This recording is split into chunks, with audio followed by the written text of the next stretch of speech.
I use a whip with a little bit flapping end. Doesn't look too sharp for them. They let me touch. It's kind of use it like my extension of my hand. You know, if I need to touch him a little bit here or there, or a little more like any place he don't want to be. First, I will make sure they are not afraid with the whip.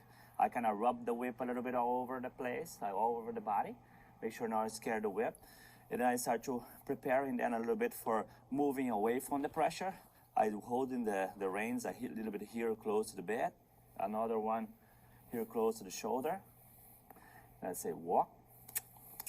And I tap a little bit where my leg goes. The pressure go here.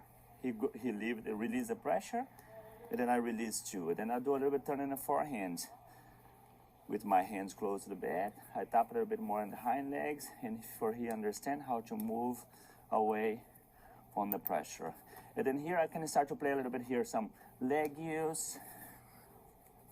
Already like, don't need to be perfect because he's 3 years old, but then he kind of understand to move away. And then a little bit big turn on the forehand, help to engage the inside hind legs.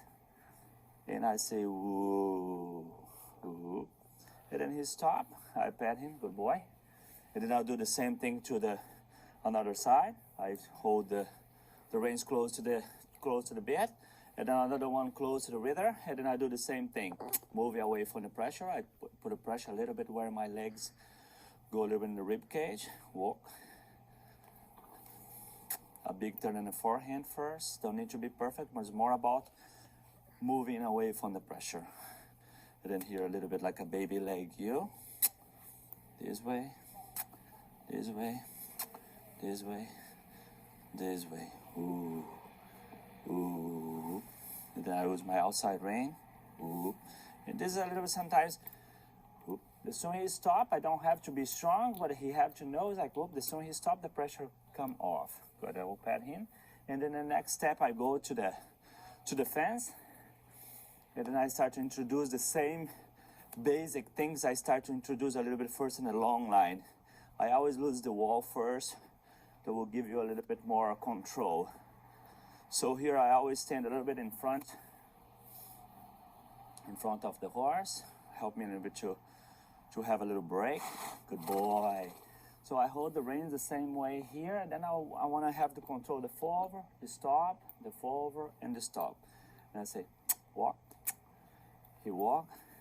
Here don't need to be perfect in the frame. He don't have to be round. I give, because he's young, I'll give the neck for he understand the freedom. And then I say, whoa, with my outside rein.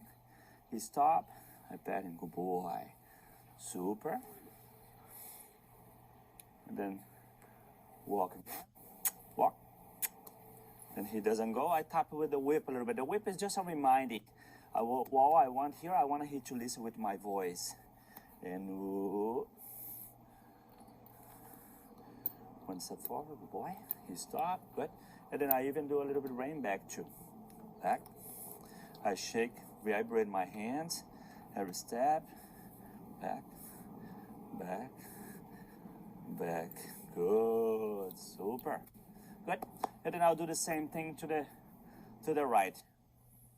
Walk. Good. Walk a little forward. And whoop. Good boy. Walk again. Walk. Walk. And whoop with my outside rein. Whoop. Good. A little bit rein back. Back. Back. Back. Back. Back. Ooh. Good boy. One more time. Walk. Walk. Walk. Good boy.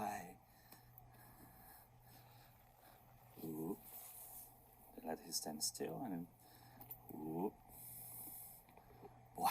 So this is a little bit the basics groundwork I have to be settled before I do the long line, and also a little bit good to introduce the lunge work, you know, like do a little bit just like a normal lunge work.